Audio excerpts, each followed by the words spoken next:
Todo início de ano é muito propício para que a gente faça uma análise das nossas finanças, sejam elas pessoais ou sejam elas empresariais. No caso das finanças empresariais, a gente tem que analisar muito bem se você já possui algum histórico de anos anteriores. Se você possui um histórico de anos anteriores, uma dica interessante que eu deixaria é fazer a confrontação dessas contas dos anos anteriores. Então, entender como você se comportou no ano anterior. Inclusive em meses mais sazonais. Alguns negócios têm meses que tem uma flutuação do faturamento ou dos seus custos por causa da própria natureza do negócio, como por exemplo o comércio de varejo, que tem grandes vendas ali no mês de dezembro. Então, se você já tem esse histórico, vale muito a pena revisitar o histórico do ano anterior, entender como se comportou o seu faturamento e os seus custos naqueles meses e criar daí um novo orçamento. Eu gosto de trabalhar 2 orçamentos para ter mais condição de controlar as incertezas do ano. Eu trabalho um orçamento OBZ, que seria um orçamento base zero. Nesse orçamento base zero, você vai colocar todas as informações ali, como se o seu negócio estivesse começando um ano do zero. Ou seja, sem você ter saldo de caixa, sem você ter estoque, sem ter nada. Então, dali você teria o custo que você teria que ter de budget, de orçamento, para manter o seu negócio rodando durante o primeiro ano. E um segundo orçamento que eu gosto de fazer para confrontar é um orçamento modelo OBM, orçamento base meta. Então você vai traçar as metas que você quer alcançar naquele ano, meta de faturamento, meta de redução de custos, meta de contratação de time, e você trabalha o seu novo budget com base nessas metas. Você vai começar a ter aí uma capacidade de visualizar um orçamento para manter a sua empresa no mesmo tamanho e um outro orçamento para fazer a sua empresa crescer com base nas metas que você traçou. Então você vai começar a entender que tipo de investimento você vai fazer em pessoas, em equipamentos, em materiais, para você conseguir de fato alcançar as metas que você traçou. Então essa é uma dica muito importante, trazer esses 2 orçamentos para o início do ano e começar a visualizar como você vai fazer isso.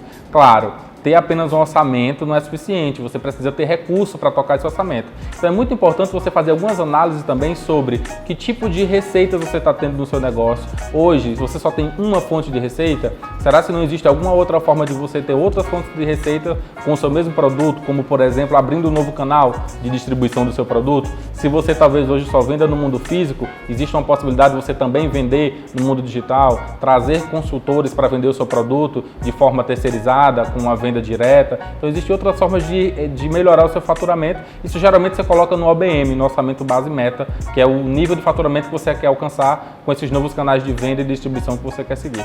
Essas dicas elas são importantes e elas têm que ser pensadas no começo do ano, porque quando você planeja isso, você tem mais clareza de cada ação que você vai tomar, mês a mês, dia a dia, semana a semana, com base nos números que você quer alcançar. Lidar com incertezas é uma coisa que eu acho que o brasileiro sabe fazer muito bem.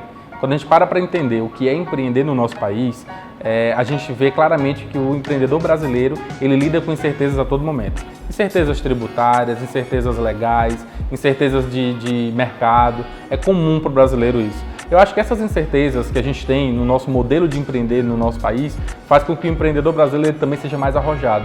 Ele consiga passar por desafios maiores. Eu já vi vários exemplos de empreendedores de outros países que vêm para o nosso país e não conseguem alavancar o negócio deles ou apontar ali, aplicar o modelo de negócio deles, porque aqui no nosso país a dinâmica é totalmente diferente. Então o brasileiro ele lida muito bem com incertezas. Eu costumo dizer que o brasileiro ele não faz MVP, ele vai lá e faz. Ele acorda, quer fazer um investimento em um espetinho, então ele coloca lá a barraquinha na frente da casa dele e começa a vender.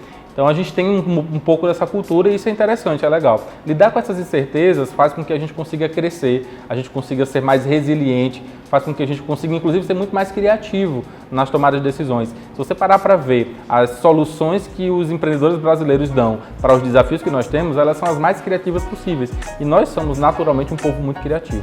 As incertezas têm esse lado positivo. Porém, é muito importante você correr riscos calculados.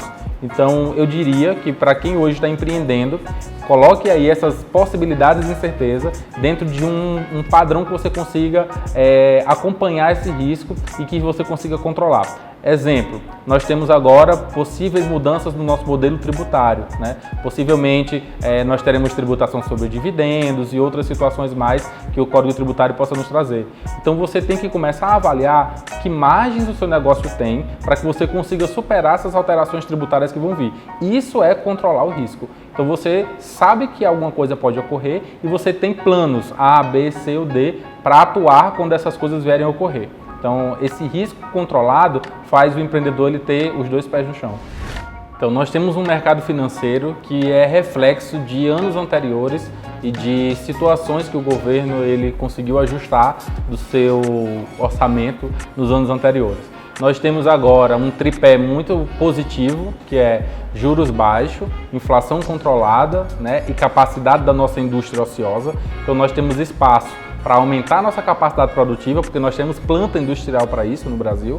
Nós temos uma taxa de juros que deve manter o seu patamar e há uma expectativa até de uma pequena redução ainda para algo em torno de 4,25% ao ano. E temos também uma inflação sob controle. Esse tripé faz com que a gente fique muito otimista em relação à economia do nosso país. Claro, existem situações que aí fogem um pouco do controle do Brasil, como, por exemplo, a situação recente na China, do coronavírus, e algumas situações das relações comerciais entre Estados Unidos e China que estão mais apaziguadas, que fazem com que a gente possa ter uma pequena oscilação.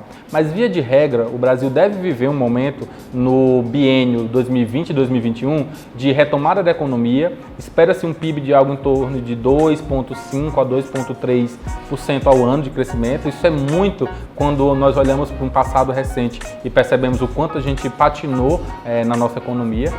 Nós temos hoje taxas de juros que fazem com que o recurso chegue mais ao empreendedor. Nós temos taxas de juros já subsidiadas via BNDES, via BNB e outras instituições que já são baixas, mas agora os bancos privados seguem essa máxima de linha também, trazendo aí capital de giro, trazendo investimento para imobilização, para infraestrutura, para maquinário também mais acessíveis.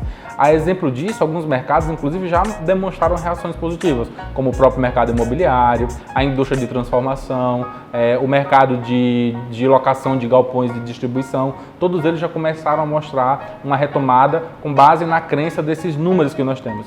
Então, é muito positiva a expectativa. O nosso país, ele é um país que tem uma capacidade produtiva enorme. Nós temos muitas possibilidades de produção no campo, ou seja, o nosso agronegócio é muito forte, e também temos muitas possibilidades de produção nas indústrias, né? Hoje a nossa mecanização melhorou muito no Brasil e nós temos recebido investimentos estrangeiros também que têm melhorado nossa capacidade tecnológica na produção industrial. Então acredito que a gente vai viver um momento muito interessante do país. Eu tenho apenas 30 anos, eu diria que é um momento que eu vou ver realmente a coisa acontecer. Nos últimos anos de retomada da economia do nosso país, eu ainda era um pouco incipiente no quesito conhecimento econômico, mas agora eu consigo ver que para o jovem empreendedor, para aquela pessoa que começou a empreender nos últimos 5 anos, 2 anos, ele vai ver um momento da economia que ele não viu ainda, que ele não conseguiu viver ainda, porque nós passamos um longo período ali em recessão e com dificuldades econômicas. Então, se o empreendedor ele vê que o negócio dele está indo em vertente com essas áreas de crescimento, busque trazer aí capital intelectual para agregar no seu negócio e entender quais são as melhores linhas para o mercado, que o mercado vem oferecendo, as linhas do mercado financeiro, para você dar um boom aí no seu negócio, porque esse é um momento. Esse biênio vai ser um biênio para abrir mercados, para conquistar novos clientes, para desenvolver novos produtos e se solidificar para os anos que virão. Afinal de contas, a economia é ciclo, a gente está vivendo um ciclo, certamente nós teremos outros ciclos de baixa, mas o importante é aproveitar esse primeiro ciclo de alta agora.